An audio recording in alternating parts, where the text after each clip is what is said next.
je crois que vous l'avez lu, Michel, et que vous avez beaucoup, beaucoup aimé comme moi. Michel Houellebecq. Oui, c'est une grande réussite et je le dis, je suis quelqu'un qui en général n'aime pas les livres historiques. Je n'en lis jamais. Et à mon avis, une des grandes parties de la réussite d'Emmanuel Carrère, bon, dans la première partie, il raconte le fait qu'il a cru réellement en Dieu pendant quelques années, qu'il a cessé d'y croire, qu'il a encore quelques tentations de temps en temps. Mais ce qui est très important pour la réussite du livre, à mon avis, c'est que même dans toute la partie historique, on perd jamais de vue Emmanuel Carrère, Absolument. lui-même actuellement racontant l'histoire. Ouais.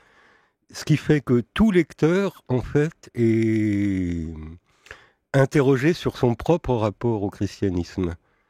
Et donc ça n'a pas ce côté détaché des livres d'histoire, quoi. Emmanuel Carrère est toujours présent, et nous aussi, dans notre l'idée qu'on a pu avoir de croire ou pas, à un moment donné, on se sent concerné.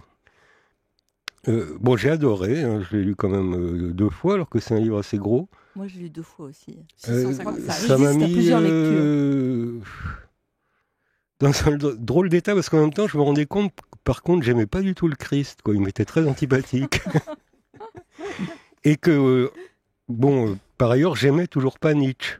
Parce que ça aussi, c'est présent de temps en temps pour se désinfecter du christianisme. Il lit Nietzsche, qui est en effet l'opposant le plus systématique et le plus conscient. Il a des tentations nietzschéennes aussi. Donc, comme moi, j'aime ni l'un ni l'autre, enfin, et que j'aime le livre, c'est...